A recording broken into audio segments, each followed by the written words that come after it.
Good evening and welcome to the BS and Beer Show. BS stands for Building Science. Our topic tonight is lighting design. If you've been listening in, I think that's pretty obvious. So we're going to talk about lighting tonight, which is a subject I really love. I worked for a couple of years in a lighting design showroom because I thought there's nothing worse than a great architecturally designed project with really crappy lighting. So Emily Mottram, I'm an architect here in Maine. I am drinking water tonight again, so having the good old agua. Hopefully, you guys brought three more days of that, Emily. Yeah, three more days of dry January. So bring it on. We want to encourage our local groups. I know there were several people who reached out from the survey about connecting with different groups. If you don't have a group in your area and you want to start one, feel free to reach out to us on some tips and tricks of starting one in your area. We're all excited for post-pandemic get back together in person. If you haven't filled out the survey yet, go ahead and do that so that we can collect how often you guys want to meet with us and meet with your local groups. We just ask that you don't trademark the name. Thank you. Big thank you to Green Building Advisor and Fine Homebuilding for helping us make this happen every week for almost a year. So that's really exciting.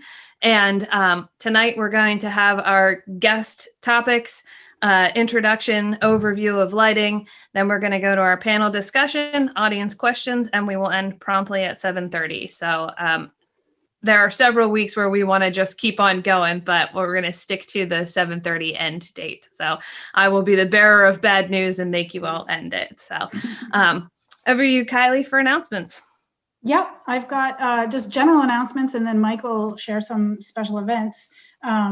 I think you're all aware of the chat box at the bottom of the screen. Just when you make a comment, please hit all panelist attendees. I say this out loud for my own benefit because I often forget to do that. Let's see. Fine Homebuilding sends out Zoom reminders every week. If you don't get them and you would like to get them, provides the link as well to the show.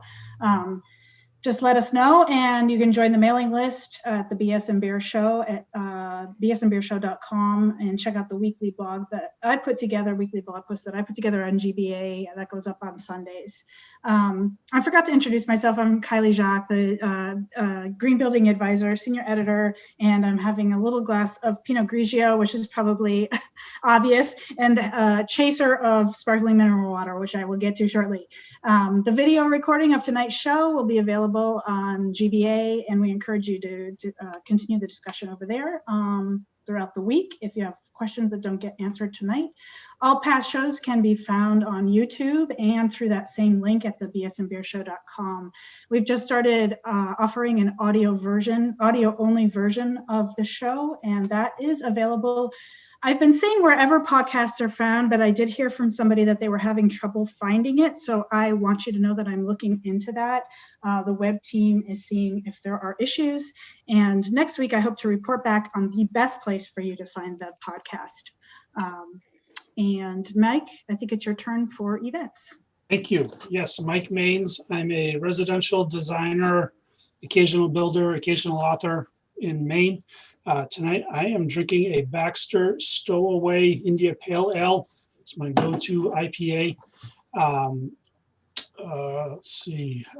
For announcements, special events, AIA New York will be hosting a webcast featuring video conversations between designers and home builders who achieve high performance standards of LEED and or Passive House, followed by a roundtable discussion with Zach Stemke from Passive House Accelerator. That is on January 26th from 6 to 8 p.m. And we will put a link in the chat box. Every year, Efficiency Vermont puts on a conference called Better Buildings by Design. It's online this year, February 2nd to 4th. The conference theme is resilient energy, and Emily and I will be there presenting on the Pretty Good House concept. We'll put a link to that in. You probably know, or you might know about Skills USA, an organization dedicated to closing the skills gap. Bill Robinson, who's a friend of BS and Beer, he has a BS and Red Beans in New Orleans. Bill is looking for industry professionals who might be willing to help with judging projects in 30 or 40 states for one day in June. That day is TBD. We'll put Bill's email if you're interested in helping out with training the trades to keep craft alive. Last event would be every Friday. Mark, Willie, and Dave Cooper have BS Fridays. On February 19th, the four of us, the Brew Crew, will be their guests. So that should be a fun conversation.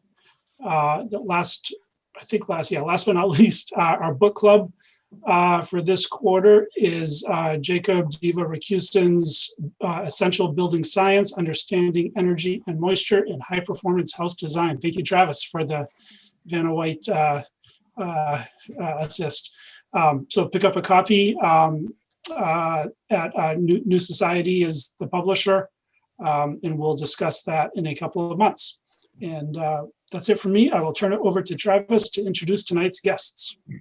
Hello, I'm Travis Brungart. I'm in Kansas City, well, in Prairie Village, but everyone else knows it as Kansas City. Tonight I'm drinking a local product, Boulevard Brewery Space Camper, which is a juicy IPA. That's right, I can handle hops too. Haters. I usually take a lot of heat for my beer choices, so I went with an IPA tonight just to please the masses. I'm excited about this show. I'm excited to introduce our guest tonight, and I'll start with David Warfel, who I have just now met. David is a lighting designer and founder of Light Can Help You, as well as an author and an educator. He serves as a lighting advisor to ProSource Buying Group and is leading the development of the first integrator-specific lighting certification program. David is also a former head of the graduate lighting design program at the University of Illinois. Good evening, and thank you for joining us, David. What are you drinking tonight? You know, I'm drinking a fine root beer because at least it has beer in the title. So well done, sir. I was going to grab a cider, and then I thought if I drank it, I would pass out because it's my dinner hour. You know, so no food. Yeah, so sugar shock. Sugar instead. Yeah. Fair enough. Well, I gave you the short intro, but I feel like you probably have a lot more to tell us about yourself that I didn't share. Hobbies, weird eccentricities. What do you got for us? Weird eccentricities? Oh, Nothing? Gosh. Yeah. Probably too many, and I shouldn't say them because this is being recorded. But I'm really just, I mean, you got it. I'm a guy who loves light. Grew up on a farm in central Illinois, so if I can't fix it with duct tape and baling wire, I fix it with light. And, you know, so I'm kind of half hardy, you know, give me some tools and let me get my hands dirty. And then the other half says, no, I should probably leave that to the professionals. And it just depends on the day who wins. It's a good approach. I respect it. I really do. Our second guest is my good friend, Jeff Calkins, who began working full-time for the family business, Calkins Electric Supply in downtown Shawnee, Kansas, which was started by his grandfather in 1957. He's been part of some gratifying lighting installations that include the Johnson County Arts and Heritage Center, their all-electric house exhibit, and recently he and his brother purchased and renovated the historic Aztec Theater, which is also in downtown Shawnee, which is an extremely cool space. And I'm excited to have you join us tonight, Jeff. What are you drinking? I am drinking a local, this is a stout. This is a Squire stout from my friends at Transport Brewery, who, as it turns out, are right next door. So that's to our fantastic, as Travis said, our theater here, which you'll see in the background. This is not a fake background. This is actually real with weird lighting. But yeah, I try to support local, and this is, I don't drink any more stouts other than just theirs anymore, which is, it's just sad, except for the fact that I love it. So, yeah. Well, Jeff, I appreciate you taking the time to join us. I burned up most of your day asking you questions that you could not help me solve any more than I could solve so far. But I know that if I give you enough opportunities, you usually come through for me. So okay. I appreciate you wasting a little more time with me tonight and joining the discussion. Happy to do it. I think that gets my introductions. And at this point, I think, David, you got a little presentation you were going to start us off with. Is that correct? Yeah, you said 3 hours, right? 3 hours? Yeah. Can't wait. Couple hundred slides. So my son's on the is watching tonight. He's told me I should have pointed out that this is from Wisconsin. So I'm in Madison, Wisconsin, and Sprecher is a Wisconsin root brew. So there, I'm trying to do the local thing as well. Cool. Nice. Yep. I do have slides if you enable me to share them, but I'm happy to do that. And I can talk about light for hours. I think I won't talk about light for hours. What I want to convey is just a couple of a couple of ideas. And I was talking with Kylie beforehand about what do you want me to talk about? Like, what do people want to know in this case? And there were 3 topics that came up, and one of them was, green. We want to talk about energy. We want to talk about how light uses energy, how we can do it better, how we can be better for the planet. And then light and health. So how it affects us and wellness is a huge topic in the lighting industry. There's a lot of product out there that can be misleading, but there's also a lot of science that is really advancing this category quite a bit. And then, of course, best practices. What's the business of it? What's the business of lighting and putting it into a home? So separating that out, you got the first piece. Let's talk about the business. Let's talk about profit real quick.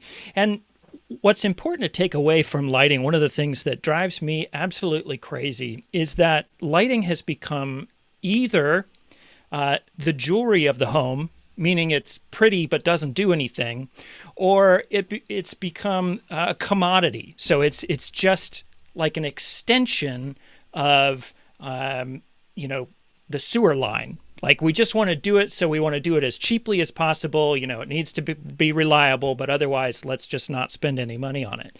And you can see that when you go online. You can see the first one, the jewelry of the home, when you go online and you try to buy a light fixture and you say, well, that's nice. Here it is with a glass shade. And glass shades are really popular right now, but the term clear glass and shade shouldn't even be in the same sentence, because shade means to block light. Clear glass doesn't do that. It reflects it everywhere. So if you do this and you actually turn the light up, enough to light your table, you've got a source of glare right where it shouldn't be. And manufacturers know this, so they show you photographs of what it's going to look like in your house. Isn't this beautiful? It's going to look great in your house. And you start to look at this and you think, wait a minute, none of these are at night. We don't see any photographs of these things at night. Almost never will you see on a website the fixture at light. Why? Because it's not meant to actually look good at night. It's not meant to actually do what we need it to do at night. It's meant to look pretty in a photo. On the flip side of that, in construction and residential construction, there's this thing called a disc light. It doesn't go into a recessed can. It just goes on the ceiling. I've got them. They're so great because they're so easy to install. But they get confused for the same thing. They get confused for a recessed light. And of course, they're made completely differently. The light source is all present at the ceiling. There's LEDs wrapped inside of it, and it sends light out. And you get a lot of light. You get a lot of bang for your buck from an energy standpoint. It's pretty fantastic. But the light that comes out of that is completely different than the light that would come out of, say, your typical recess can. So there's a place for them.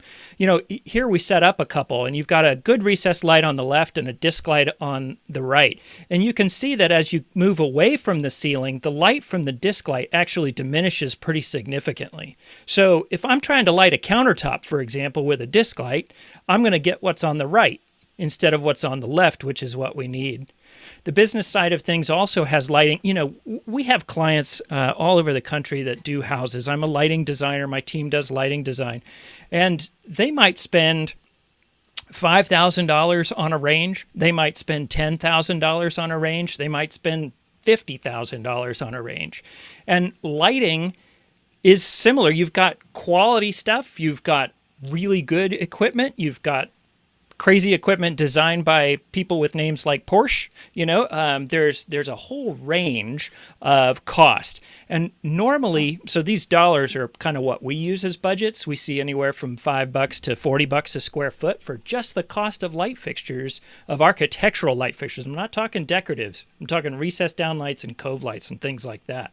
But what goes into most homes is really a hot plate, right? From a lighting standpoint, it's really a hot plate. It's that disc light. And you can see like 4 cans and a fan. It doesn't matter whether it's a spec house that's being built by the hundreds or a fine custom modern home. No matter what it is, we see the plans that come across, and they've got 4 cans and a fan in it.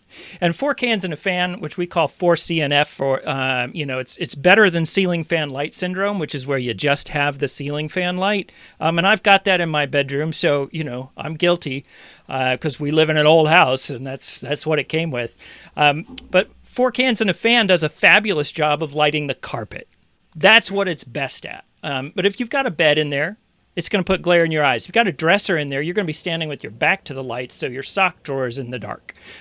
This isn't really a way to light the way people live in a space. And so that for-profit lighting is what I would call it. It's not really the best. Second is plan it. All right, I drive a baby Prius. I buy from the local co-op, we try to do our part for the planet. But lighting uses energy, period. Like there's no such thing really as green lighting because it's all red. It's all using electricity. And that was, light was okay. It used to be free. It used to come from the sun. You had an allowance every day of whatever the daylight was, and you got that. We were connected to light. We were, it just sort of works in our brain. And then Edison got this fantastic idea. He had electric generators, and he's like, hey, let's connect to the power grid. So ever since then, we've been connected to the power grid with electric light. And from the environmental standpoint, it got so bad you could see the waste from space, right? You can go up in space right now and see just tons and tons of energy being sent into space in the form of light that isn't being used. It's not the light we're even using. It's bouncing out in space. So what'd we do? We just decided to use something like compact fluorescent or fluorescent. And boy, am I glad the compact fluorescents are burning out and not, and it's harder and harder to get them. From an architecture standpoint, it meant that the 1950s schoolhouse that I went to grade school in had huge windows in it because they needed natural light. Once we had fluorescent light and energy crisis, they covered up 70% of those windows with insulation panels. And we had these little bunker windows that allowed sunlight into the classroom. Okay, maybe that's, not so bad because we weren't really thinking about the health and well-being of the people inside the room. We were thinking only about the energy of the space. You take a factory from 150 years ago, it's so full of glass and beauty that people want to buy these factories and put high, expensive condos in them, right? They're so nice because of the daylight that comes into these spaces that they're called loft apartments and they're a thing, right? Now, if you go to a factory that was built in the last 20 years, no one will ever want to live in that factory. And part of that is because lighting changed the way we build factories. We don't need windows anymore in those spaces. So they just took them out. The problem with all of this and the energy efficiency, which I'm all in favor of, is that it neglected the humans living in the space and what we've done to ourselves medically over the last 100 years since electric light. So I'm going to pretend to be a doctor for a minute and take stock here. Check yes if you experience any of the following. If you woke up to an alarm clock, yeah. If you drink caffeinated beverages, whoops. Sleepy at work, trouble sleeping at night, you struggle with weight issues, you fight addictions, you have blood pressure or heart concerns, you experience depression or anxiety. Every single one of these can be impacted by the light that comes into your eyes during a given 24-hour day. The manufacturers have figured this out. They realize there's science behind this, and so they're selling us products. You can go into the store and buy a light bulb that says relax on it. Well, isn't that nice? Well, what if I don't want to relax? Oh, well, then you should buy the light bulb that says revive. Okay, well, I'll buy the revived light bulb. Well, wait a minute. What if I don't want to have to unscrew the light bulb and change it every time I want to switch between relax and revive? Don't worry. We've got a smart bulb for you. It's called natural LED, whatever it is, full spectrum, etc. And there's actually a manufacturer, one that I respect a lot, has a beautiful light source that basically says, buy our light bulb, and this part I quote, and feel seamlessly connected to nature. Now, if you don't read that statement and think that's a load of building science, then something's going on, right? One of our team members said the only way that light bulb will ever connect you seamlessly to nature is if it shorts out and burns your house down and leaves you standing outside. That's it, right? That's the only way to do it. So is there a way to take all of these, and what's a better way, right? If the for-profit has left us with bad lighting, the for-planet has left us in the dark, quite literally, and we're messing with our health on the wellness side of things. What is the answer? When we combine all of these, I'm glad to say that the answer is red velvet cake. I love red velvet cake. And what does that mean? I'm talking about layers. I'm talking about layers of light, and not just because they taste good, but because they do something from a health and wellness standpoint. So you go inside the house and you look at where the lights in a house are placed in terms of horizon line. That's basically right level with our eyes. In the course of a day, a sun comes up, it goes over, and it comes back down on the other side.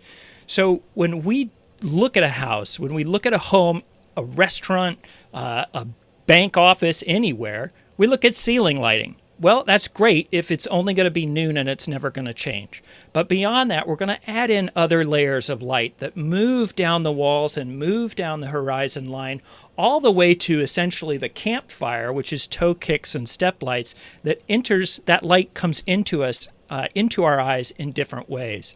If we can shift the color temperature of that over the course of the day, and you can see what are we trying to do here? We're just trying to make it feel like we're outside. So if you want to do this cheaply, sell your house and buy a tent. It's going to work great. It will be the best lighting you can get. And then, of course, we also need shades to control the glare that comes from that artificial light outside at night. We need to get rid of that. But they should probably go up automatically so in the morning we don't wake up in a dark room. That's not the way our bodies were designed to wake up. What's that mean in practical terms in red velvet cake? Lots and lots of layers. You don't need that illuminated crown molding. Here, I'll do that again. It's just kind of fancy, right? Something left when we turned it off. Underneath the bar, forget the bar front. Look at the stools and the floor and see what happens to the life in the space when we take those out. And one by one, when you remove these layers of light, are you affecting the function of the space? Right now, there's downlights and daylight on in the space. So what's the problem? I can see, right? Light affects us in ways that go much further beyond just the ability to see. And that's what we try to put together in, a modern lighting design. So that's it. I'm gonna get off my soapbox. Hopefully there's a little bit of a green there and a little bit of health and a little bit of building science. So. Yeah, that's an excellent start. I really appreciate the time you put into that, David, because you're scratching all of my itches. When we brought this show topic up, I was like, man, I've got some bones to pick with our industry. I know there are some, and I mentioned this earlier, I have a lot to learn. And Kylie said, oh man, we're gonna have David on. It's gonna be fantastic. I definitely am fired up about the idea of not just doing the simple thing that gets people what I call walking around light. Which is most of what I do, to be honest. I'm a residential remodeler. I do a ton of, hey, this house was built in the 50s. It has one box in the center of the room, and there used to be a flush mount there. And now we would like to have can lights and a fan in the middle. And so I was dead serious. I put 4 cans and a fan in 3 rooms today. So guilty as charged. But I do think there is a place for that walking around light. And I don't think you're saying to the contrary. However, the lighting in layers is something that I rely on Jeff for that stuff. I don't know decorative lighting. I sort of, I see what you're doing. And that was an excellent illustration where you showed the crown molding dropout and then the underbar lighting dropout. And it takes the life right out of the space. But for people that aren't lighting designers, how do you even start that conversation? What's the right way to engage that understanding? Do you have to show people this brief demonstration you've done for us and take them off to the races? Or what's the right way to begin this conversation? Well, that's a great question, Travis. And I would say that we don't do sales pitches to get our clients, to win clients. We do education because it's kind of like once you see it, it's hard to unsee it. Once you know it, it's hard to unknow it. Once you have it, it's hard to go back from that. Once you experience that. So, what's the difference between walking into a really nice hotel lobby and walking into a Walmart? They're both adequately lit. But they're lit very differently. There's an experience that's different. So we talk mostly about what are the benefits of light? What's light going to actually do for you? Light helps you see what you're doing, but light can help you feel better. Light can help you adapt to changes in mood. There's so many different benefits of light that we try to start the conversation there. What's it going to do for you? How do you want to live? Light can help you live your best life, but we need to know what you think your best life is. That's fair. I think I rely so heavily on Jeff in my local market, just because I don't know how to move the client to that space. I don't know how to get them to express, because they're not familiar with the idea of living their best life through lighting. I really don't have a way to lead them down that path. I usually am starting from a point of, I need to make sure you don't trip over anything in here. And I know you'll probably read in that chair, so I don't want that to be a dark corner. And we do a ton of kitchens. So I'm usually like, okay, well, we're obviously going to go to Jeff and get, 12 feet of Kichler LED high lumen, and he's going to hook it up. We're going to do maybe something in an upper cabinet for what I call decorative lighting. We're always doing pendants and stuff like that over islands, just like everyone else. But I don't know, Jeff, I feel like you've bailed me out several hundred times on terrible disasters that I've embarked upon. And I'm still struck with the challenge of moving from the utility to the decorative without trading one for the other. Because if I don't give them the walking around light, I have failed. Yeah. Well, and David makes phenomenal points on putting it up, requiring the idea of light not just being there to just light your way. It's there for a reason. It's there for a feeling. It's there for, it really, of all things, David, of watching some of your videos, it's changed my idea of, like you say, you don't really have a sales pitch. And unfortunately, in my business, I kind of have to. I want to inform people, but everybody's going to take that as a sales pitch because they're thinking I'm just trying to sell them anything I can. And that's not really the case. So I would rather inform them. And if they buy it from me, that's fine. If they don't, I hope they do the right thing. So like Travis said, I try to steer him in the right direction to say, this is task lighting, this is overhead lighting, this is, very specific. And we kind of lean toward decorative and general lighting, ambient lighting. So being able to embrace the idea of doing it from health reasons, of following how we feel about the lighting. My favorite analogy you used, in the last 5 minutes was, you can walk into a hotel or walk into a Walmart. What's the difference? Everybody can relate to that. They can see, oh yeah, I feel, I walk into Walmart and I'm there just to buy things. So it's lit up, it's a showroom. But I walk into a hotel and it's warm, it's inviting. It's something you feel, but you don't really, maybe you don't sense it. You just know it until somebody points it out. That's a real key element. Is it may be decorative or task, but the idea is, do you really perceive what it's doing for you, or is it so far in the background that you just know you feel good about it? And that was the key. Those points of health and well-being, that's a big point of light that I've totally missed. I know I want people to feel good about it, but that's something that will I'll work with for now on, because it just seems right. And being able to tell people about it and do it in the right way, inform them. I think that's a good point. So, that's going to influence how I do it, even for you, Travis, to say, okay, we have very specific projects we work on. And, I know these lighting projects, we base it on the customer themselves, what they like, what they're expecting. You do have a sense of what I'm supposed to do for the customer. You don't want it dark so they trip over thing, but even going above and beyond and saying, I'm looking out for your health and well-being. That is the best part of it. That's really what we're doing in the long run. And you've kind of opened my eyes to that. So that's very appreciative of that. I feel like I want to jump in, and this word decorative keeps it's like a nail on a chalkboard to me.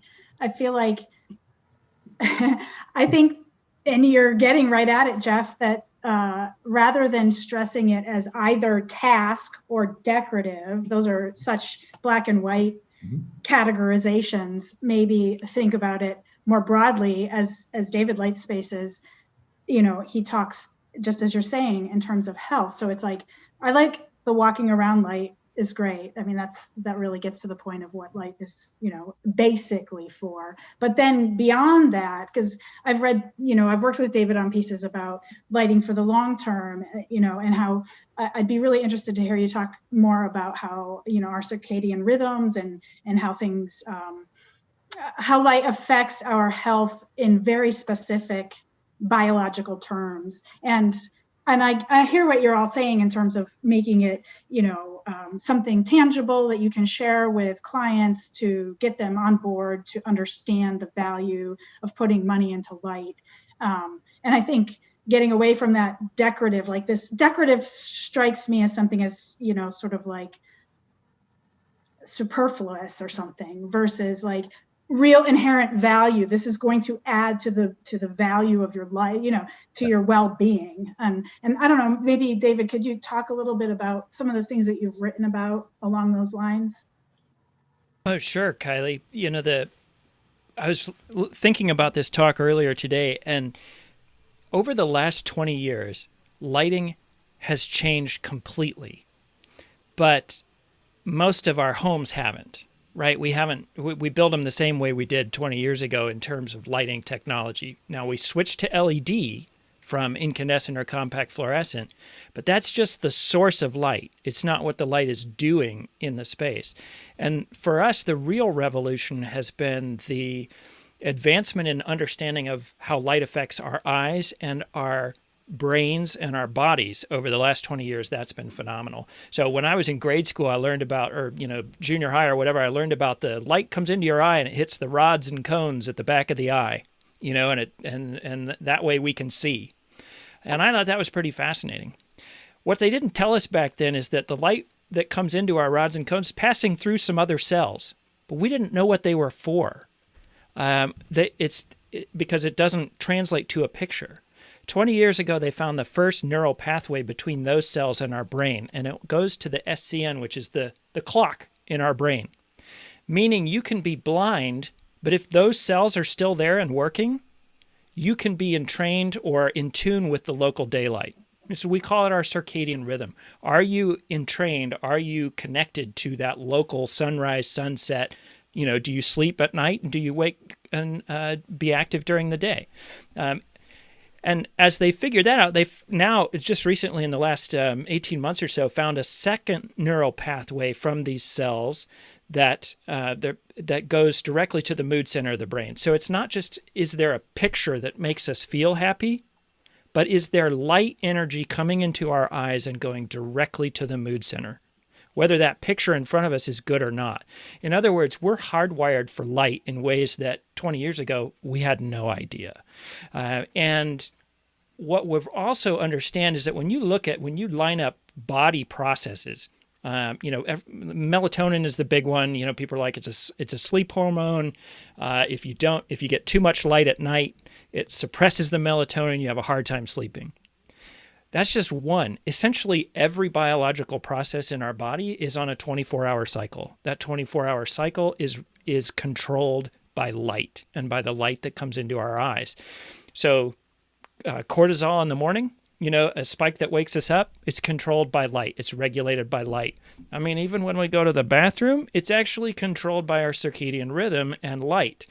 And unfortunately, the way we built our environments and work indoors, we get about this much light during the day. It only takes about 40-foot candles for us to have a nice working environment. If we go outside on a sunny day in the summer, it's 10,000-foot candles. So we live our lives, or 95, 98% of our lives, in what is effectively a perpetual state of twilight. And what we're understanding now is it's not good for us. So depression, addiction, the circadian rhythm disruption is greatest in high school. It's also when most addictions start. Is there a correlation between that? If our body isn't regulating the way it should be because of circadian rhythm, what do? We take something to go to sleep. We take something to wake up. There's some, obviously light is not the only contributing problem, but it's a major player. I don't know if that answers your question, but. Well, how do we fix it? So talk about lighting strategies for addressing some of those things maybe. It starts with architecture. It starts with lots of natural light. It starts with windows, because really that light is free and it's full spectrum and it's good. You have to be able to control it so it's not glary. But I would say, my dream house has a lot of glass in it. It has a lot of windows in it, and from there it goes to having. Let me put it this way. We have these 9 deadly sins of lighting, right? And one of them is called the binary existence. And that means, if you have on and off, that's not good for your circadian rhythm. Imagine if the sun turned on and off. It'd be pretty jarring. If you walk out of a movie theater in the middle of the afternoon in the summer, it hurts. It physically hurts to do that because our eyes are adapting. So we've got to be able to gently ease in and out of these things. We've got to be able to brighten during the morning. We actually need more light than we're used to getting in the morning so that we have a natural fall off towards the end of the day. So basically light should be constantly changing in intensity. It should be constantly changing in color. And it should also be coming from different places in the room. It can be fairly complicated, but it's when you think about it, boil it down, it really is good lighting, good architecture, good control, good control of that light. Hey, David, if I could chime in, do you think that the invent of the LED light could move us much closer to the ability to do that? It feels like we could, before we were just stuck with an incandescent light or whatever, or fluorescent or whatever we used. We can't change the output other than maybe dimming a little bit. Controllability is so much better now. The ability to help that, to try to equalize that circadian rhythm where you change the color of the light, you change the placement of the light. Do you think that's we're probably in a much better place than we were easily 20 years ago as we are even 2 or 3 years ago? That's the things I think about. So I think you're on that right track. Jeff, that's what excites me the most about right now in this time in history is that we actually have the science to back it up and we have the technology to make it happen. So we can create an indoor environment without any daylight at all, and still trigger all of the circadian rhythms in a healthy, natural way. And a big part of that is because of the LED, is because, we could do all this stuff 20, 30 years ago with incandescent, but boy, was it expensive and energy, hogging. Now, I can light up my background, and if I decide I want to change the color, it's a push of a button and I change the color. Yeah. That's, fun. But when we get into the shift in white light from sort of cool white to warm white, we can do that too with LEDs in ways that we couldn't with incandescent. So I think you've hit the nail on the head in that this conversation wasn't a conversation 20 years ago, A, because we didn't know it, and B, because even if we did, we couldn't do it. Right. Yeah. Yeah. I think dimming itself was okay. Not having the knowledge like you presented in the past, not having that knowledge in the past, just saying lighting is lighting. So I think that will move us forward into the, as we go, like I say, as we go forward. The thing that I took the most out of watching some of the videos with the circadian rhythm, I realized within the last couple of days that I have no windows where I work every day. All I have is upper light and computer light. And I wonder how much that affects me, because my home is filled with glass that faces a beautiful western sky. And I am so comfortable at home. And it's not that I'm uncomfortable at work, but it's just different. And I'm wondering how much that affects me. So it's really you're getting in my head, David. That's the problem. I'm I'm overthinking like I usually do. And now I'm going about, okay, how can I help people with light? And I'm starting with myself and thinking about those things. So just knowing that we can, and we're moving forward with it is invigorating. It's fantastic to hear. So Jeff, I'll come by and put in a skylight for you, man. We can solve that. Yeah. And you're always in a great mood, so I don't think that no daylight thing's killing you yet. Yeah, it's probably not killing me, but I know it's affecting me, and that's obviously affecting me. So yeah. I think this is really interesting in terms of like, we've got a designer, and then we've got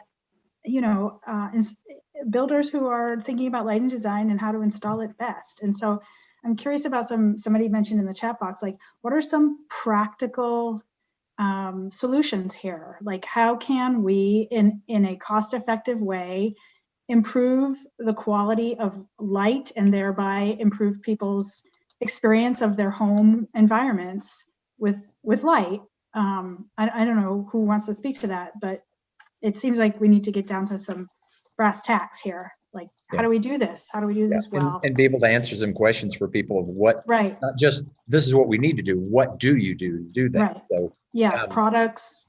Yeah, and there's a lot of products that are out there that have the ability to change, to move light around. There's lots of, even as simple as downlight in an old house, you may have limitations on what you can do with that. You can say, well, yeah, I've got 4 cans and a fan, but that's what I have to work with. Those are workable solutions to be able to change colors, to be able to change the mood in a room, keep the drapes open, use whatever you can for that. There's plenty of product out there. And I know David's familiar with a lot of those products as well, where you can dim a light down, and you're not only just dimming lights down and changing the light output, you're changing the color and bringing it warm, just like you would with a sunset, where the color temperature is changing completely and getting warmer as it goes down. That's easy to control now, even with existing lighting. Lots of products out there now. Satco and Nuvo just brought out a new product that is each lamp, each linear strip light is completely Wi-Fi controllable and timed. So I literally got that last week, and it's kind of a game changer. So I saw that as a really easily marketable product, just so long as they're using good LED chips in it that will last. But I could see the usability of it, the sellability of it, and being able to use it in places where you can't just go in and change everything. So that was a pretty good one. And then after watching some of David's videos, really incorporating that into, wow, we could go full color on these lights, and not just for fun, not for that bar looks cool or that light fixture looks cool because it's got blue lights. Now it has pink lights. You could do things with white light that just changes to a much warmer light as it goes through the day, or where you place it, and use the existing fixtures there and use the parameters that you have to allow you to have those kind of things without spending a lot of money, without changing a lot of things. There's just as many things out there, just as many houses, just as many buildings that there's limitations on what you can put in new as to what you have to use existing. I think the technology now is allowing us to be able to do these things without having to change anything. Going into a new process or a new building, you could incorporate lots of new products, but there's so much older product out there that maybe people don't want to change, that you can work into the architecture of a room or a house or a building and still be able to change these to try to mimic those warm glow, to bring the lights down, slowly up, slowly down, to keep it in place. And that excited me even more for being able to get those kind of things. That's the only product right now that I have seen that's been able to do that. And I know there's probably other ones, but have you seen a lot of that moving forward, David? Yeah, I would say that for us we do, I would say 90% of our projects, 95% really are residential. And we are really heavy into what's called warm dim. And that is, what you were describing. The light gets amber as it dims down. That's the way incandescent works. Yeah. So our old light bulbs, we're used to that. It's also the way the sun works, right? So, we're programmed for that. The nice thing about LEDs is they're dimmable. The bad thing is in the fixed color temperature, the opposite of warm dim is gray dim, meaning when you dim those LEDs, it just feels kind of, it just feels kind of gray. And it's not a pleasant feeling. It's not a pleasant look either. So we use warm dim and recessed downlights. There's warm dim tape light now. We use quite a bit of it. And it's I would say it's really kind of spreading everywhere.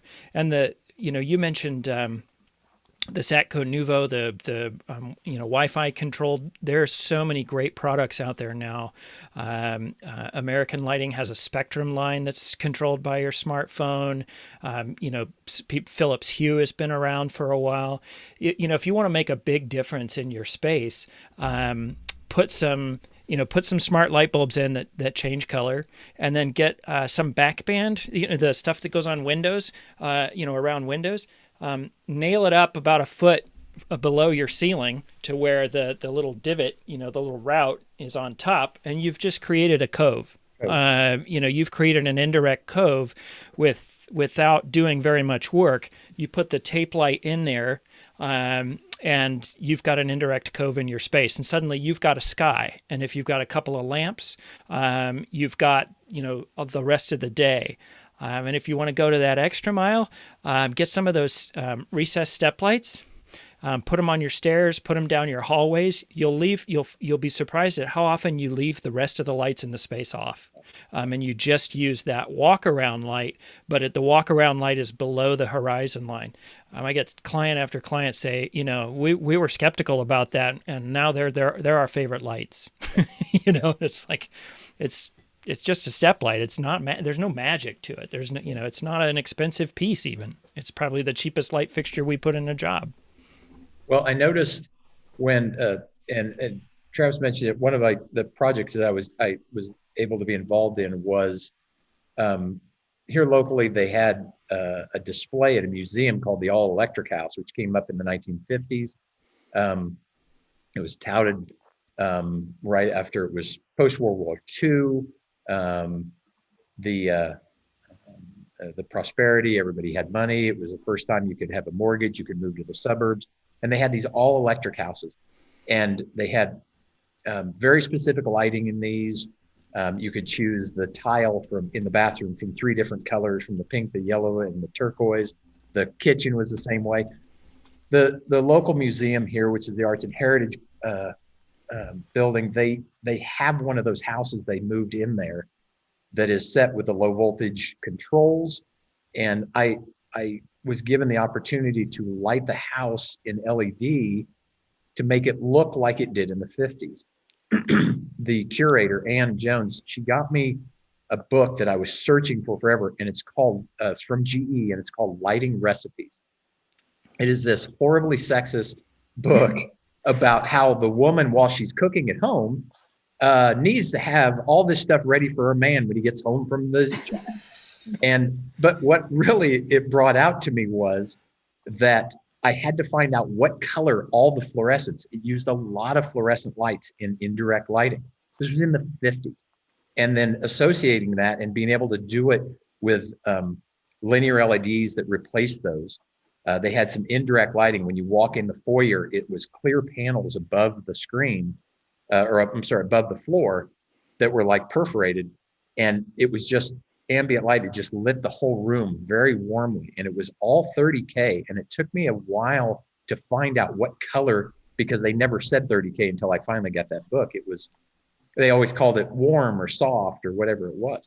But once it was completely lit and all of the controls, and they had that, and they have people in there, I stood in the house as the first group went through.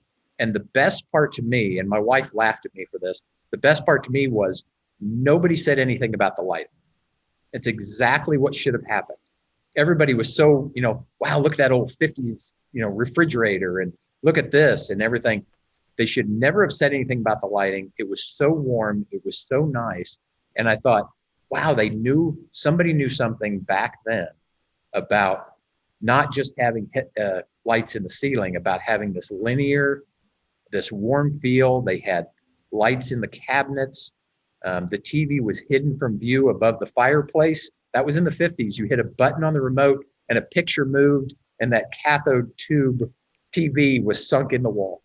So I think that is a good point for where it should be, that it, obviously there's points where you want to see the light. There's an artistic expression of how the light looks. It changes color. It's behind glass. There are those points. But overall, it should be almost unperceived. It's how you feel about it, and you don't even recognize why. You just do. And I think your idea of linear lighting and lighting the floors with the step lights and the in walls, where it's just natural of what regular light would be, makes a good point about that one. So I think it's been around a long time. I think we're just touching the surface on how we can control it now. Yeah, good points. I'm going to call an audible here and promote my friend Ben Para to panelist. Ben and I have known each other since high school, and I brought him up because he has been in lighting sales for now longer than we've been out of school. So 20, oh boy, we're old. So I just wanted to bring Ben up because he has been following lighting trends and selling a tremendous volume of lighting for a very long time. And I frequently have argued with Ben about the lighting selections that I would make versus what he would make. So I think he has something to speak to this conversation about what product is being actually beneficial to people versus what products are popular, and basically how we get to this point. And so Ben Parr, just very quickly, would you mind introducing yourself and where you're at, what you do? And then would you please inform us as to, well, go ahead. Well, hey, I'm Ben. I work for a lighting distributor here in Dallas. We have two lighting showrooms here in Dallas that are all LED. We actually are basically the first LED showroom in the country. We really believe in the benefit of LED and have really jumped on board from the very beginning. And really our specialty is kind of the custom home, high-end remodel, and then the kind of hospitality restaurant market. So we're dealing with, typically the consumer who has the funds to light their space in the correct way. And Lucky I mean, you. we are fortunate. But like I am, what David was saying, man, it was so spot on. When we go back and we were just talking about the getting brass tacks and talking about product and talking about warm dim, there isn't a project that we do anymore that doesn't have warm dimming in it. If you've ever looked at yourself under 3000 Kelvin lighting or 3200 Kelvin, and you dim that fixture, that gray dim it's terrible. You can go into a restaurant that has LED lamps in it that they've just dimmed down, and it's not comfortable at all. But when you go into a space where they've warm dim and it's gotten down into that 2400 candlelight, it's sumptuous. We do a lot of work with Hillstone Group, which is like Houston's. A lot of people know the restaurant Houston's, and if you talk to the owner, the one thing he doesn't skimp on is the lighting. He's like, I will buy a cheaper stove, I will buy cheaper furniture, wherever I can save money. Lighting's the only thing he doesn't touch, because he understands the importance of lighting in a project and what it can actually mean in your space, how much better it looks.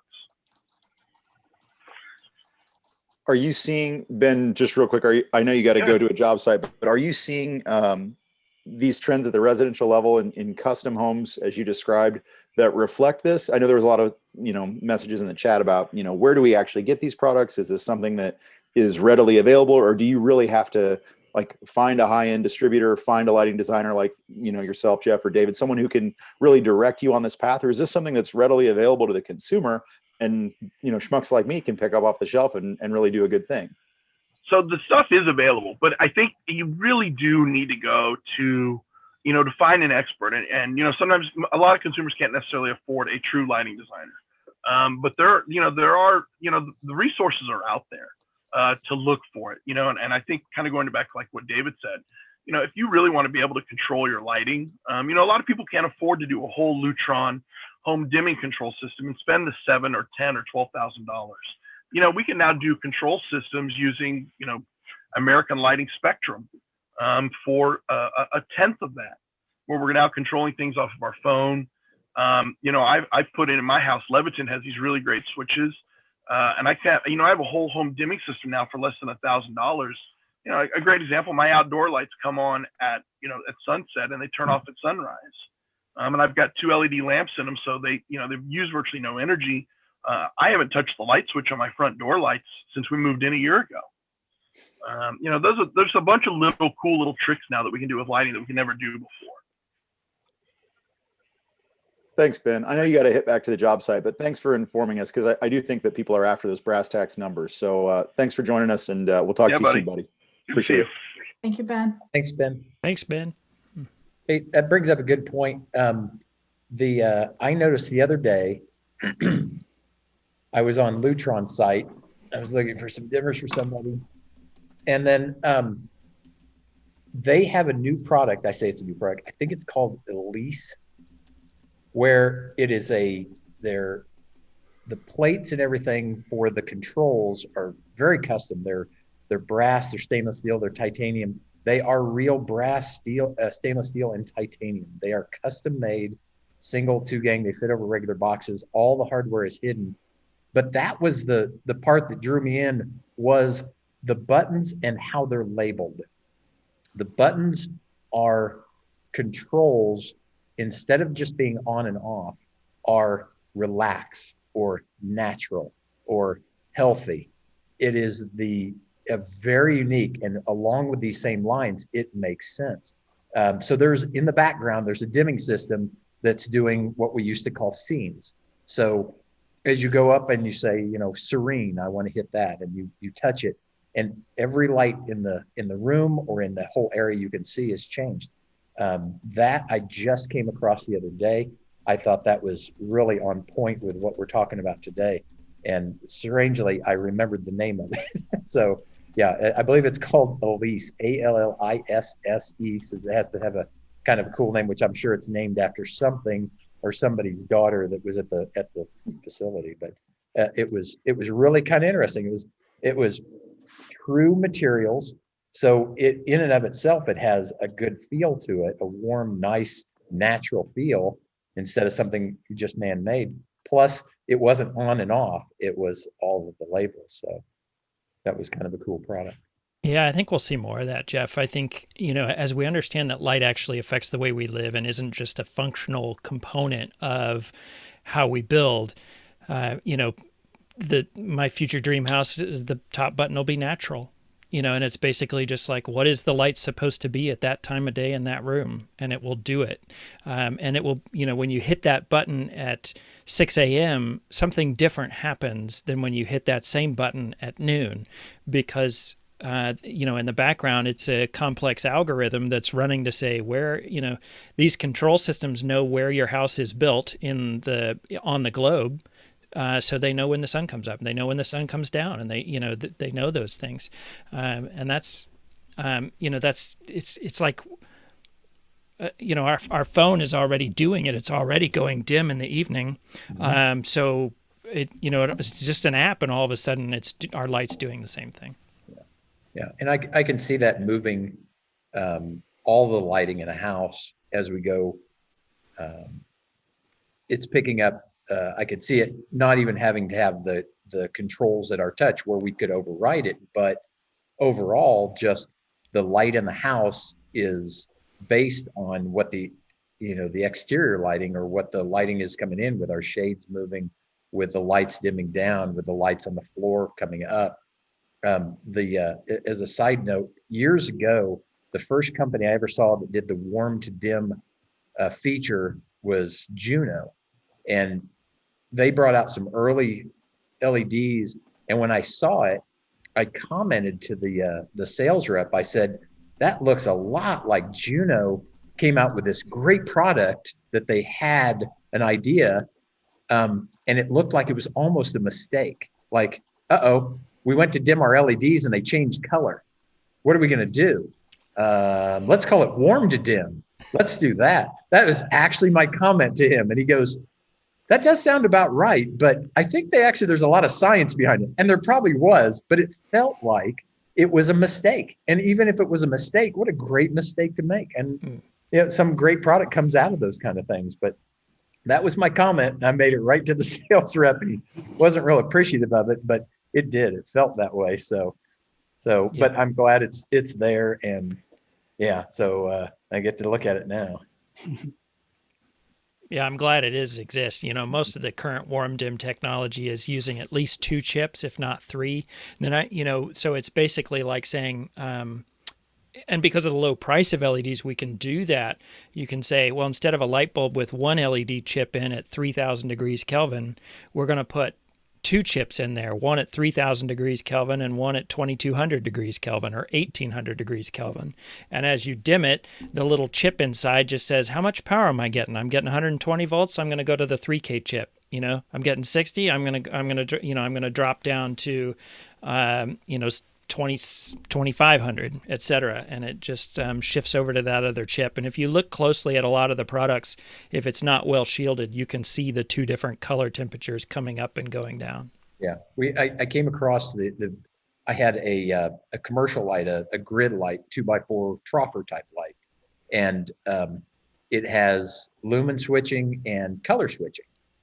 And I knew that the chips, the LED chips, had come down so far in price that it makes sense. I mean, you can manipulate how much power is sent to the LED, so the lumen switching makes sense. But man, they got so cheap that they could put 3 different LEDs in there, 3 different chips, and they've got a 50, a 40, and a 30K. And I took a lens out of one because I have to tear everything apart.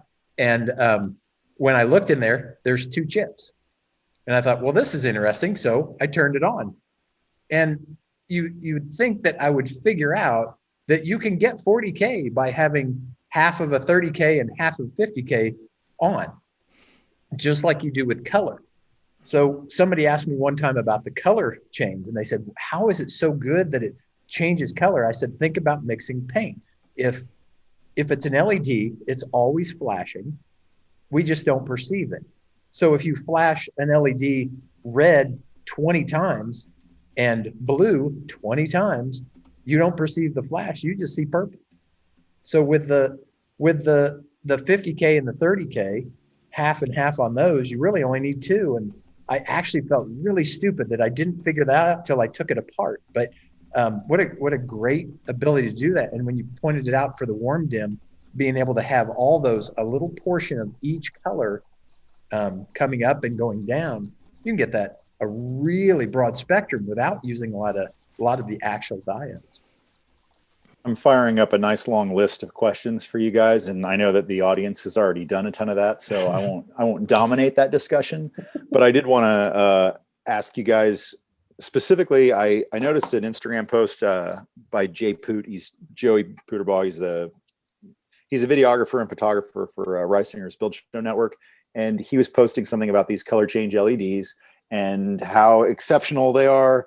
And I really still, I'm admittedly a bit of a curmudgeon or an old grump or whatever negative thing you want to say about me, but I'm trying really hard to see the practical application. And I see a little bit with the warm tones. And actually, in watching your background change as we're having this discussion, I see that David's room has gone from blue to green to red. And I get that it does evoke a different mood, but I'm curious about the consumer, the normal, just regular Joe at his house. Is he or she using these for anything other than parlor tricks? Like, are we really doing like themed lighting only at holidays and stuff like that, and that's what these are for? Or is there a real, like, you know what, we need to integrate these into our plans as a builder? I need to plan for these so that these people can enjoy good health. I need to know a yes or a no. Do I have to start buying these, and I have to start understanding how to set them up? And does everything have to be connected to the damn phone? Does it have to be Wi-Fi?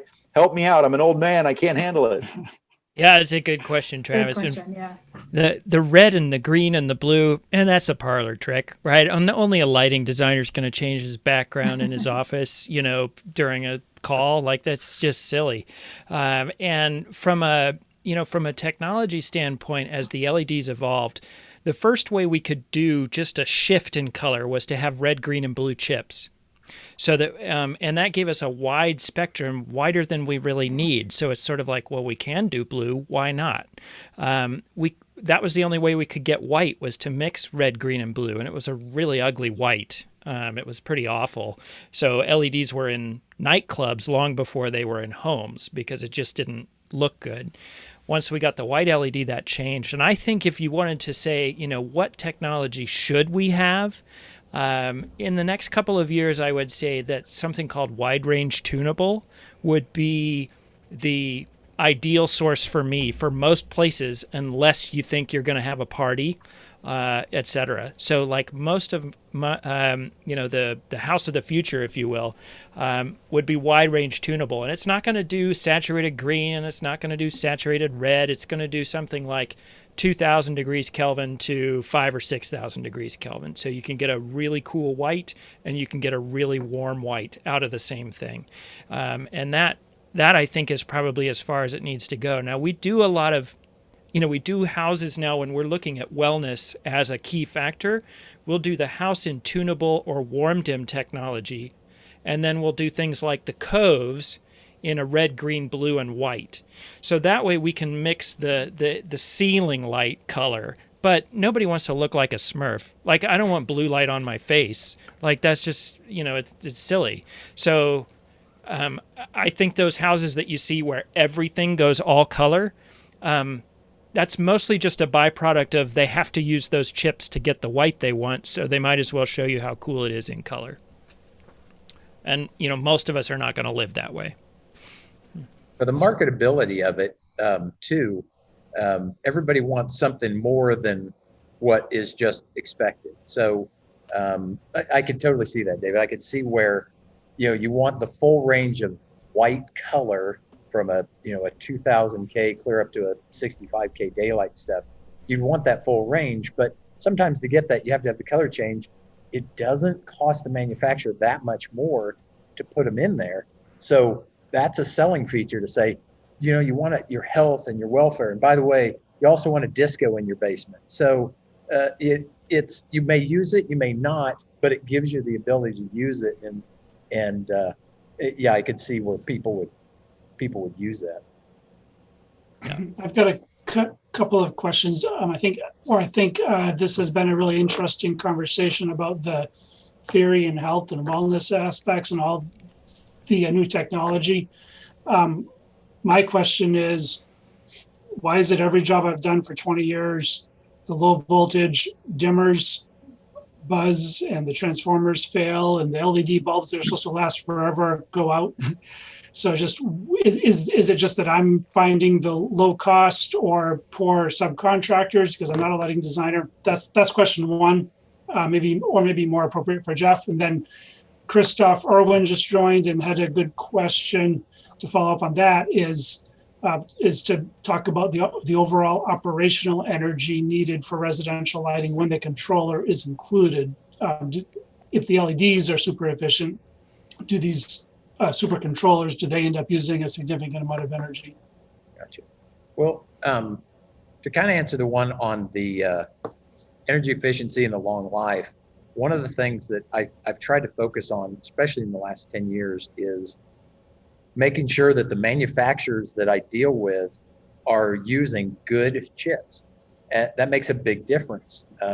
LG makes good, Nichia, NVIDIA, they all make really good chips.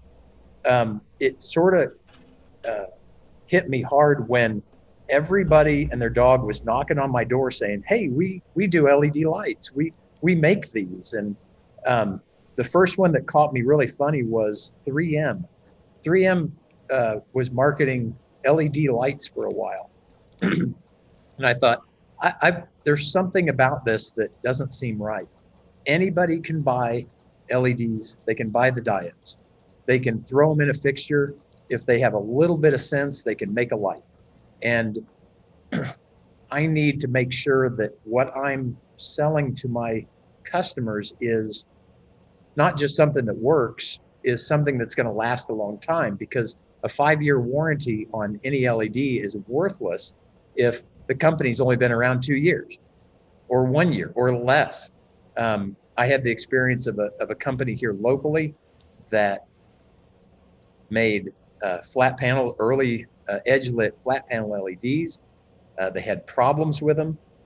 They wouldn't warranty them.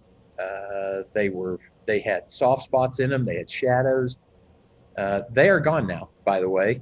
But it taught me a lesson that I need to focus on my manufacturers that are using good chips, are out for longevity, and they've been around a long time. We deal a lot in ICO, which is very convenient. Is the ICO has three big major warehouses in the U.S. and one of them happens to be here in my city. So easy access, but they've been around 40 plus years, and they help develop a lot of the technology. So we have them. We have Keystone, which also been around a long time. Acuity, which owns Lithonia and Juno and all those. These are guys that have been in the lighting industry and have been around a long time, and there's backup to it. And so that's part of what I sell on those. There are such a large amount of LEDs out there that are, pardon my French, they're just crap. And people think that it's LED, so it's good, and it really isn't. And if you're buying the right stuff, and I'm not saying these are the only brands to buy, I'm just saying, and it's not even a builder or a contractor's job to decipher what's good and what's bad. That's the distributor and the manufacturer to decide to say, hey, we're giving you a good product. We're probably about the same price, maybe a little bit more, but we have a true warranty and we have something that's good and it's going to last a long time. I think that's a key element, and there's a lot of good manufacturers. I think there's a lot of good manufacturers, even if they haven't been around 30, 40, 50 years. There's some good manufacturers out there that are still buying good chips. That the DLC, the Design Light Consortium, when they came up, I had so many people come into my office and say, well, we're not DLC because that's just money. That's like UL. You just, they just want money to prove that we're good. And the reality was you had to bin your chips. You had to make sure that if I bought one today and I bought one in 6 months, it was the same color. That's a big deal. I don't want cheap, box store LEDs that might not match next week or may not even be the same brand. So that's a key element in that, and that we try to base our ideas on and what we want to give to the consumer and the contractor for longevity and just really good product to make sure that it's backed up. So that's my main thing on the first one. I just want to jump in there and say that, I really agree with Jeff. There's a quality issue with LEDs, a major quality issue. I can buy 16 feet of color changing tape light online for, $16. And it's $1 a foot, or it's $2 a foot. And I can go to some manufacturers and buy the same tape light, only it's not at all the same, but to a consumer, it looks the same, and it's $50 a linear foot. What's the difference? I get that question a fair amount. Why are you specifying the stuff that's $8 or $10 or $12 a foot when I can get it online for cheaper? And the truth is, everything about that LED is different. The copper substrate in the tape is different. The connectors they use are different. The chip itself is different. The LED chips have a phosphor coating on them, that material that goes on to make the light white, and that's the quality. Jeff's talking about binning. You can have a strip of LED tape light and all of them can look a little bit different if it's not quality, or one strip of tape light looks very different from the other, even though they say they're both 2700 degrees Kelvin. And the early failures, I think a lot of us have been burned. We bought LED lights and it was like, wow, this is awesome. And then it lasted, a year and a half. And we're like, wait, this is supposed to last 11, 12, 22 years or whatever. We didn't know how to use them in the beginning. We put them in places that they weren't supposed to be. And it's taken a while for the manufacturers to really get control of the heat issue, which kills LEDs. To be able to dissipate that heat. So it's why we don't use a lot of retrofit bulbs, because the retrofit bulbs have the driver inside of them, they have the heat sink inside of them, and it's hard to get the heat out of that properly, and that's going to shorten the life of the LED, and just kind of frustrate us in the long term. And what about the energy needed for all these controls that take these low energy fixtures and make them super good for health and well-being and all that? But if what kind of energy are they actually using? Do you know? And a related question somebody's asked a couple of times is, why aren't we doing more DC distribution or low voltage distribution? Why is distribution usually line voltage and then we step it down at the fixture? Yeah, I think I'm gonna let Jeff, jump in on this because he does more with the actual power consumption. Yeah. But I do want to say that we have to use more electricity than we have been in terms of light for health. So, for example, the lighting industry and the commercial was like 40-foot candles. That's what we're designing. What we now know about the human is that we probably need 100 or 200-foot candles at 10 a.m., but at 5 p.m. we can get away with 30 or 20. So it's we have to have that control to be able to make sure that the energy usage is either the same or less, the total energy usage over the day, but we have to have that higher headroom and the ability to control it. So I think the energy codes are going to change. They're starting to play with this already in terms of saying, watts per square foot on a commercial sector. They're trying to figure out, how do we build this into the code to say, well, okay, that's important and we want to use as little electricity as possible, but we also know we're going to need more light at 10 a.m. for the occupants of this school to get better test scores. We're going to have to change that. So we're in the middle of it. I tell people lighting is a mess right now. It's really exciting, but it's a total mess. Well, and for energy usage, there are some pitfalls to that too, because like David said, to do what we really need to do for our better well-being, that may not necessarily mean that we use less electricity. It may mean that we use more, which I'm sure all of our local power companies are really happy to hear, because everybody's I got to have my money. But there is still an issue about using the appropriate ones. I did some research early on when LEDs were really starting to get prominent, and looking at efficiency of light bulbs and what it is. And if you look at it, we have a lot of room to grow. So an incandescent light, like when David showed that picture of all of the light that you can see in the night sky, that you can see from space, an incandescent light bulb is a much better heater than it ever was a light source. So to do that, you have all this heat, and a regular incandescent light bulb, of all things, we think of our furnaces and our equipment to be as efficient as possible. We want a 90 plus efficient, furnace, and we want all this. An incandescent light bulb is like 8% efficient. And a CFL, is it? Yeah, 8. So a CFL, a compact fluorescent bulb, when it came out, was like 20 to 22% efficient. Now, that may not seem like much, but the reason it came into being, which was a little bit of marketing on the manufacturer side, but that is a huge jump. That is a 300% jump. That's a jump to something very efficient. And LED is actually still less than about 30% efficient. But it is so much better than what we've had. And there's all this room for other things. So when you talk about efficiency for what we have for controls, there's a lot of driver on LED. That I think is more consumer driven. It seems like people are, I have customers that say, well, I want this LED fixture, but I want to be able to change the bulb if it goes out. I don't want to have to change the whole fixture. That's actually a common problem. So I think that's consumer driven. So the manufacturers have to produce a product that just naturally replaces. I unscrew a bulb, I screw in an LED. It's not the best thing, but it's still consumer driven. So I think moving forward in the future, we'll see more of that change. But for now, the controls, you think about dimmers and circuitry and making everything work, we're still having issues with compatibility.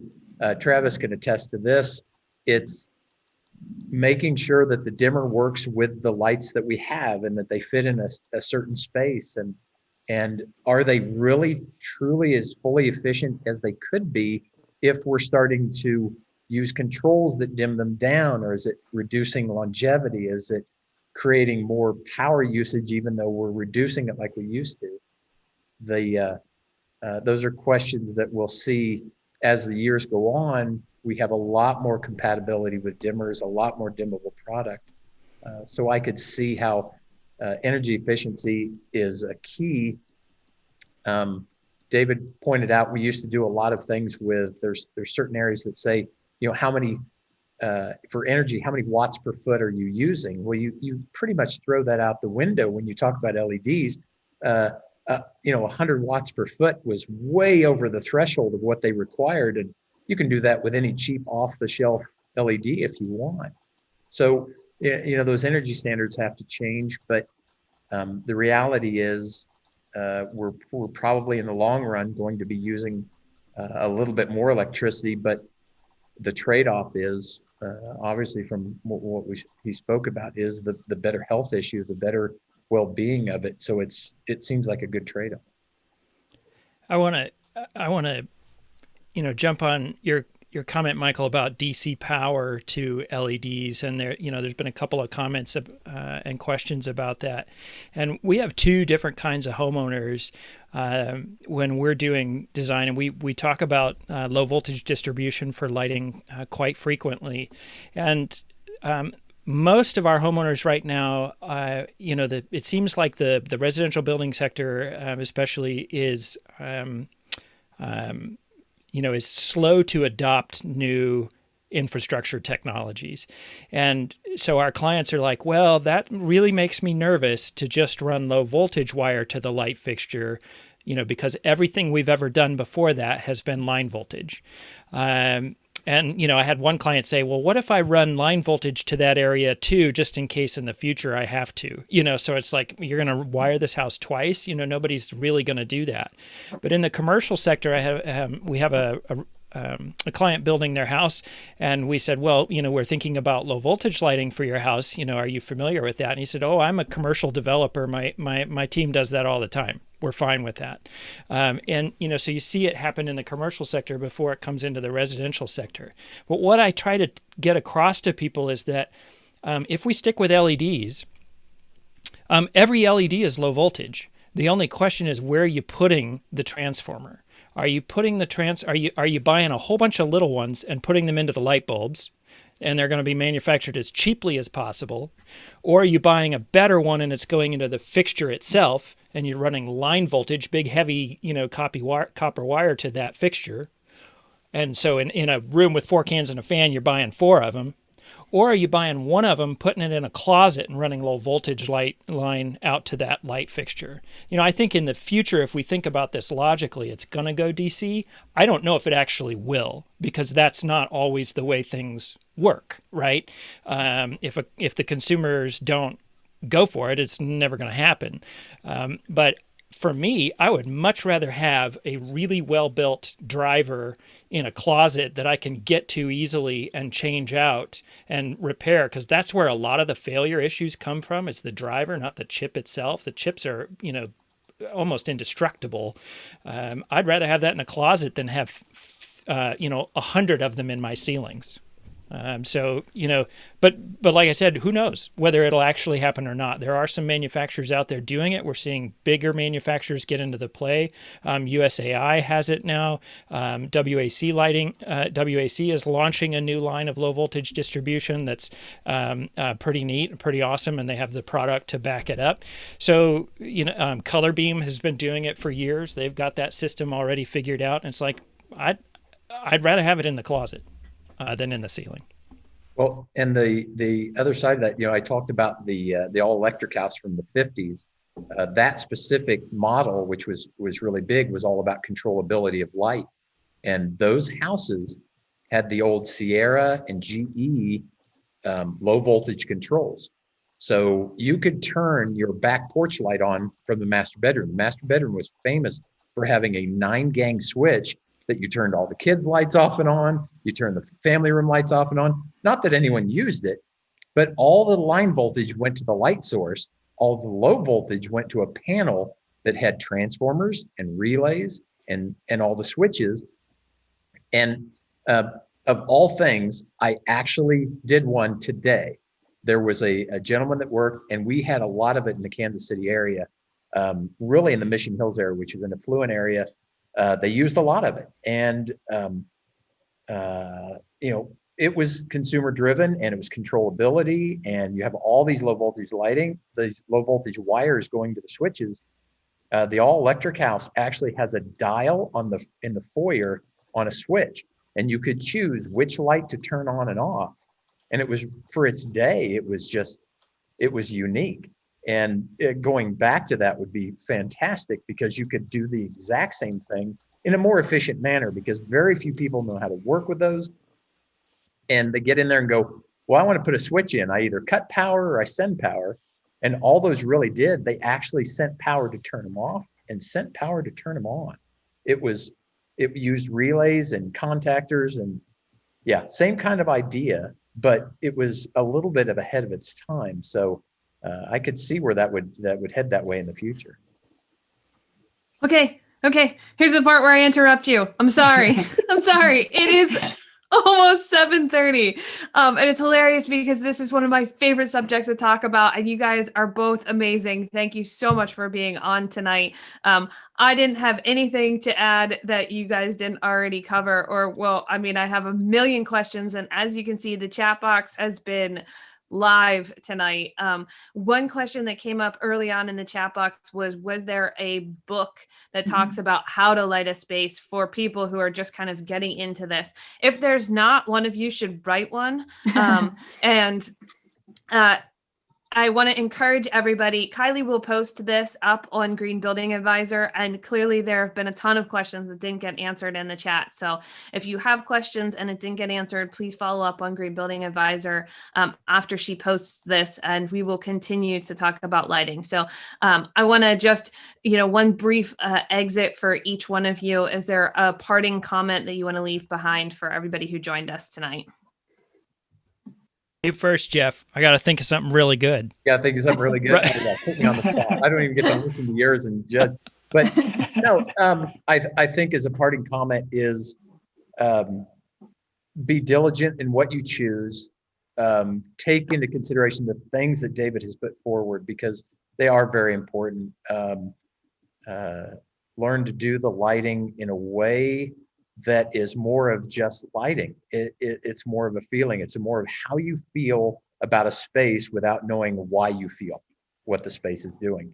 That is, and that's not even my point, that's his. So it's just, I just, that from watching his videos in the last week, it has been that eye-opening, that incredible, and I love it. So I love everything about the effects of lighting, and that was just an eye-opener. So I do appreciate it, David. So I haven't written any books. I don't have a lot of accolades, but I'm glad to have been introduced to you and have really learned a lot. So hopefully everybody can take something away from that. Thanks, Jeff. I appreciate that. And it's great to be talking with you and the folks who know how this all goes together in the field, because we sometimes live in our ivory towers and just try to make things look pretty, and we get a bad reputation for that. I would say, in closing, it's going to take a little more effort to do lighting right. It's going to take a little more time, unfortunately. I know nobody wants to take longer to build their house or to spend more money. Good lighting, unfortunately, is going to do both. But I think of light as the first gift of the universe. It's fundamental to our existence. And if our ancestors worshipped it, they named their gods after it. The first words of the God in the Hebrew Bible are "Let there be light." So this is baked into our history, our tradition, and who we are. I would just say, keep your eyes open. Really, start looking. Just quick, Thank is there a book, David, that you would recommend? Or you can think about it, and I'd like to share that. Well, that's kind of a sore subject, Kylie, because there was a time a couple of years ago where Sarah Stuzanka and I wanted to do lighting the not so big house, but we had a hard time finding somebody to actually publish it. So if there are any publishers listening right now, I know of at least one. yeah, let me know. So it's part ways written. But if you want all the stuff that would be in the book, just go read the blog and at languageoflight.blog. I haven't seen a good book. A lot of them are really, really technical or just purely decorative. And there's none of that sort of just give it to me in plain speak. Tell me how I can simply make my house better. That's just one I haven't found yet. So that's why I go out and talk about it. Okay. We're glad that you do. I very much appreciate that that you've shared all this knowledge with us so far, but I'm really afraid we're going to need a whole nother show to unpack all of the questions in the chat that we didn't get to. We didn't touch on renovation, which I promised Harvey I would try for. I still have my full page. Like, I only got one thing answered.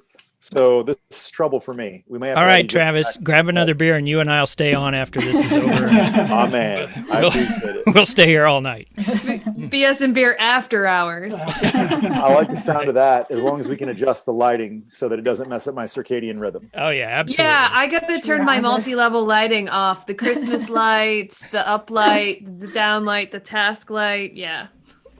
Get it all. You're all a bunch of nerds. There we go. You're spot on, Kylie. Is there a better sign off than that? I think that's it. That's where we have the show. I was gonna say, I thought you knew that, Kylie. You did join the I'm right there BS with and you. nerdy It's the building show. nerds, the building nerds show. Beat it, nerds. I guess Oh, what that's a it. pleasure it was to have you both. Thank you, Jeff, and thank you, Thank you. David. It's Appreciate you having wonderful. me. Thanks for having me. Thank you, It's been great to be guys. here. Have a Thank good night. you. Everybody who joined us. Have a great night. Thanks. Bye-bye. Bye.